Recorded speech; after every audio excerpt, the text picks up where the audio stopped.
Hello and welcome to day 17 on the vegan, high sugar, low fat, low protein lifestyle for losing weight and reversing type 2 diabetes. So with this series of videos, being distracted by a big old camera. So with this series of videos, so this is day 17, I'm showing what foods I eat, breakfast, lunch and tea, everything I eat, and what my blood glucose levels look like as a result using one of these. So this is a continuous glucose monitor, the Freestyle Libre 3 Plus, and I'm being, I think, as transparent as anyone will ever be on the internet. More so, I think, than what most people, if anyone, will be as transparent as this. Very few people, I think, are showing real time their blood glucose levels when they talk about, well, this is how you lose weight and also regain your health, i.e. reversing type 2 diabetes. So yes, this is a high sugar, low fat, low protein lifestyle. And this morning, this is my breakfast. So I'm having some white rice and I've got some beans, some red beans, and I've got some spicy tomato sauce that I've made myself. And I've also probably having a can of mango, can of sliced mango, and I've got some orange juice here. And I'll just be eating to feel full. And I'll show you what my blood glucose levels, what happens to my blood glucose levels. And at the end of the day, I'll do a recap where I talk about how much fat, protein, and carbohydrates I had. And I'll show everything, show all the blood work. And you'll be able to see that fat, okay, if you're having lots of fat, you could be able to compare your diet and what your blood glucose levels looks like compared to mine. And the approach that I take based on the fact that the definition of type 2 diabetes, the person who came up with the idea that, oh, well, type 2 diabetes and type 1 diabetes are two different things, and this is going back to about 1936, someone called Harold Percival Himsworth, and he said essentially the definition of type 1, type 2, and he recommended a high carbohydrate diet to be healthy. And the reason why you're not hearing this is because essentially more CGMs need to be sold, more patients need to make more money for more healthcare professionals. So it might sound horrific and like a conspiracy theory, but it's not, as you'll see in these videos. So like and subscribe. Hope you enjoy the video. Hope you learn something new, improve your life, maybe save your life, and you could show this to your friends and family if they're concerned about your health. You'll be able to see this is the lifestyle for health based on a good diet for reversing chronic diseases. So no drug has ever reversed type 2 diabetes. It's only treated the symptoms, whereas food is the cause. So I hope you enjoy. So I've got some orange juice here, probably going to have maybe a litre of that maybe.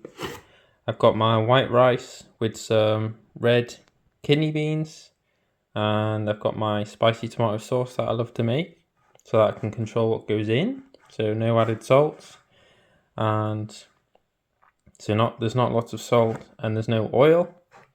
And I'm probably going to have some canned mango, and I'm going to eat to feel full. And it's probably going to be a few hours until I go out riding, so I'm happy to have quite a heavy meal. So starch is quite heavy, but it's going to be a few hours, so I'd usually go with something a bit lighter if I was going to be going out straight away after eating.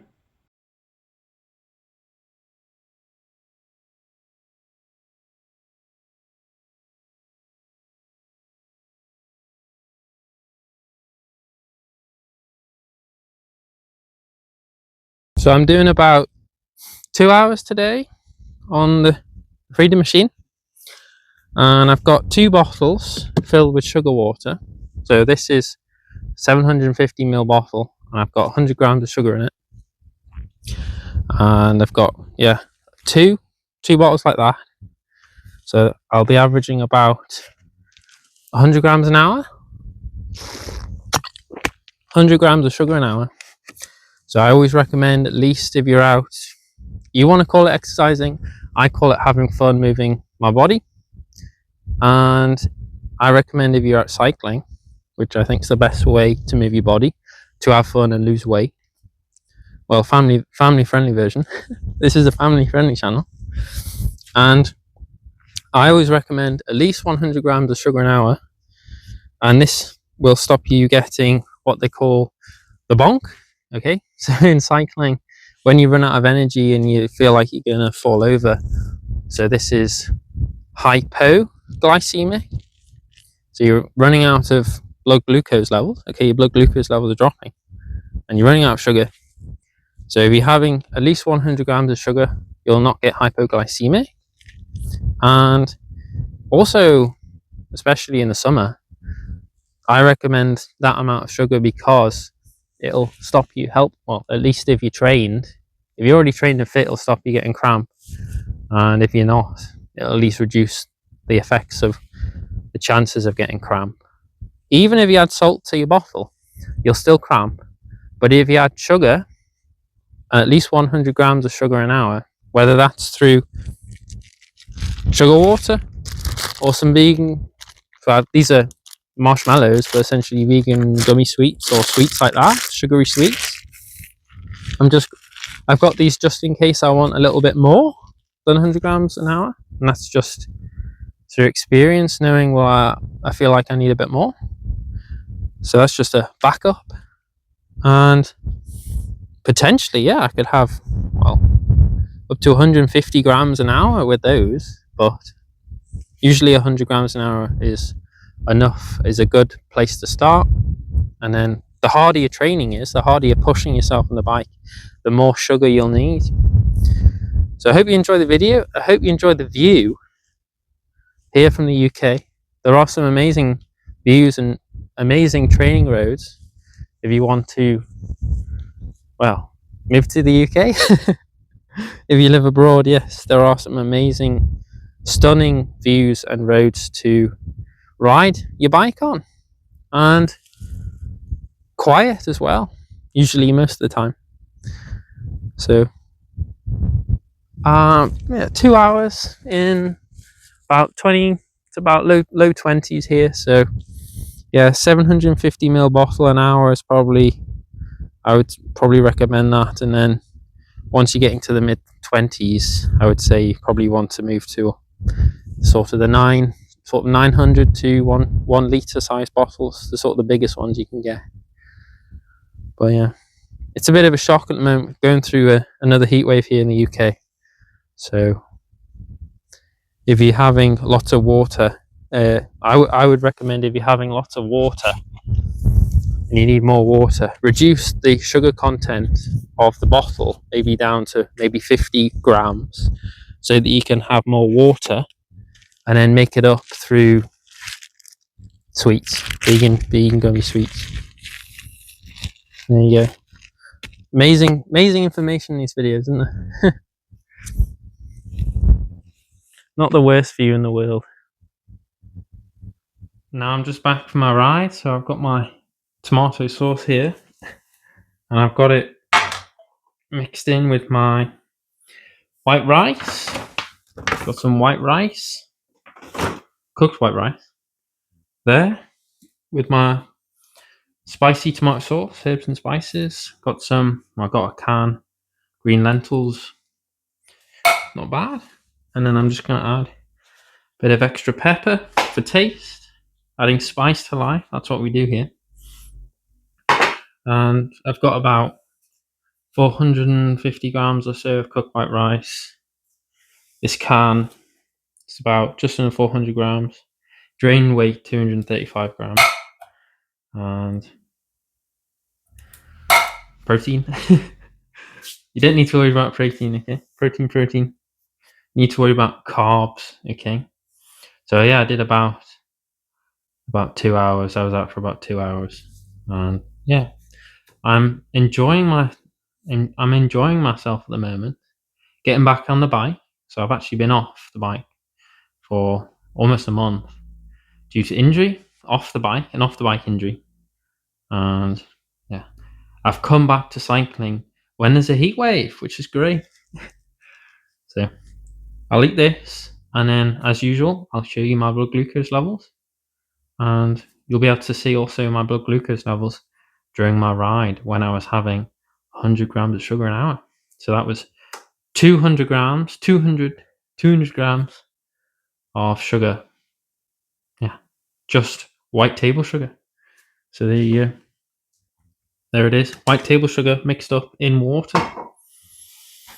Tastes pretty good. And I recommend, if you don't quite like the taste of sugar water, you can add maybe some processed sports nutrition. I mean, it is expensive, but I would say you can make up maybe 80 grams and then add 20 grams of the processed nutrition from a brand that you like, just to add the flavor that you like.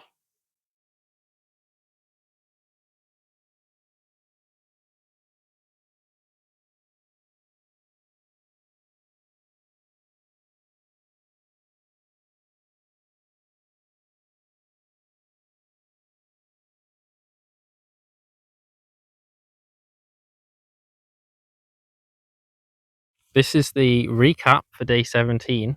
So you want to know how many grams of carbohydrates, fat, and protein I had. Well, for day 17, I had 7.5 grams of fat, 72 grams of protein, and 738.4 grams of carbohydrate.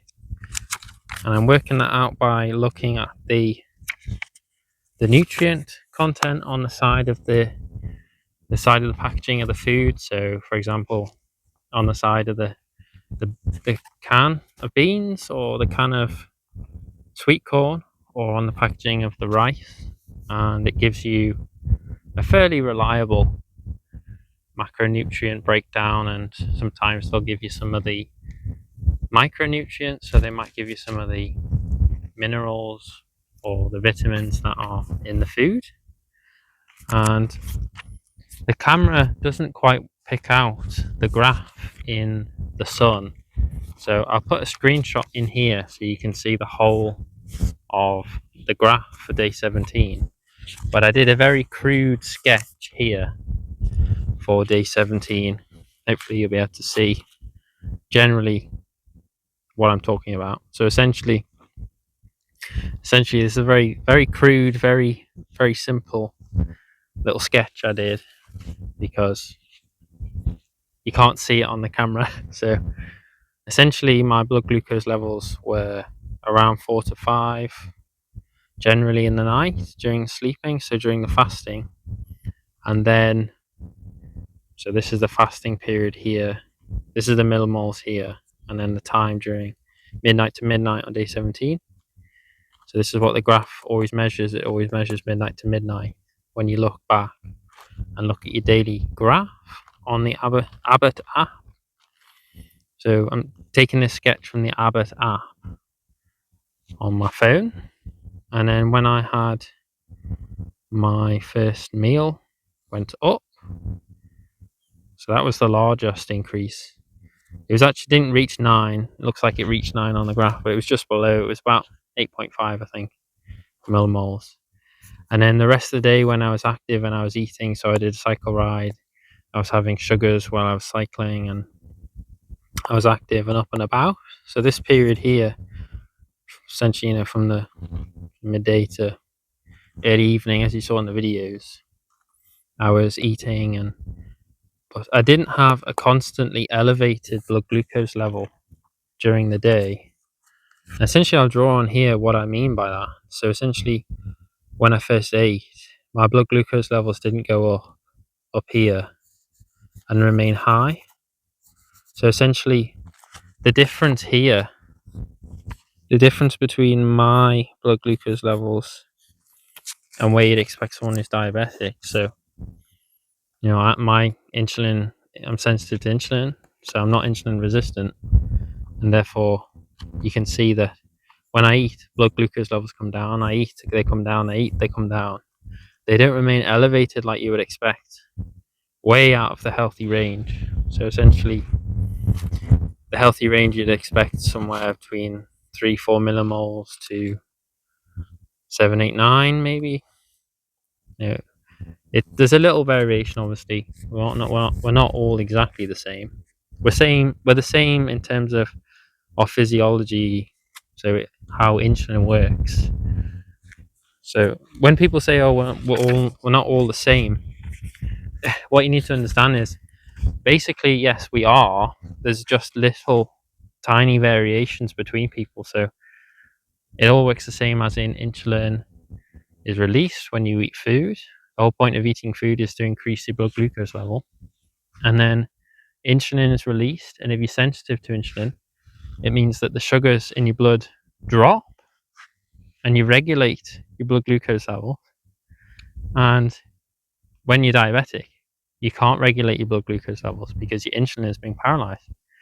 So essentially, the mechanism is the same for everyone. But when you eat excess fat, you stop this normal process whereby insulin would essentially removes glucose from the blood and puts it into your cells. So the variation in terms of differences between people is just the healthy range. So for someone, it might be 3 to 9, and for someone else, it might be 3.5 to 9.5. This is the small variation, but the mechanism is the same for everyone, no matter who you are, where you come from on the planet, what you look like. No matter what you look like, what color skin, the way you look, everything on the inside works the same. So this is what you need to understand. This also is the mechanism for women, for men, for young people, for old people. No matter what continent you come from, it's always the same. So insulin is what the body uses to control blood glucose, and I'm talking about insulin in this video because this is what is being confused with a lot of other things where people say, "Oh, well, I'm special." It's the same mechanism, okay? No matter who you are. So everyone, therefore, is able to become diabetic. So I could become diabetic if I ate the diet that led me to become type 2 diabetic. So it's about the diet. So if I ate a high fat foods, my blood glucose levels would go up and remain high. Whereas because I'm eating lots of sugar, my insulin sensitivity is high, and therefore I control my blood glucose levels during the day. So that was day 17. So like and subscribe, and I hope you enjoyed the video. I've got, as I say, hopefully another 11 days on this sensor. So here it is. This is the Freestyle Libre 3 Plus. And I hope you're enjoying seeing how simple it is. It's so simple, actually. And you might think, well, I see on the news and the TV, and my health professionals are telling me, oh, we don't quite understand what diabetes is. Well, I'm showing you what to eat. And I'm not diabetic. Okay, it's amazing, isn't it? Oh, it's amazing. Sugar increases your insulin sensitivity because it allows your insulin to work more effectively. So fat blocks insulin, sugar does not. Sugar is put into cells by insulin, and excess fat. So I recommend really no more than 20 grams a day. And by the time you're getting to 100 grams a day, you're most likely going to be pre-diabetic. And if you're having more than 100 grams a day for months and years, you are going to become type 2 diabetic. And the earlier you start eating fat and lots of excess fat, the younger you will become type 2 diabetic. So that's why so many children are becoming type 2 diabetic, because they're starting at a young age eating lots of fatty foods when we should be eating lots of carbohydrates, low fat, low protein. So like and subscribe, and check out other videos on the channel where you can see I'm always lean and full of energy. And you're probably not going to see this information and see the transparency, mostly 99% of everywhere else. So this is a special channel. Okay, so like and subscribe, and I'll see you in the next one. Ciao.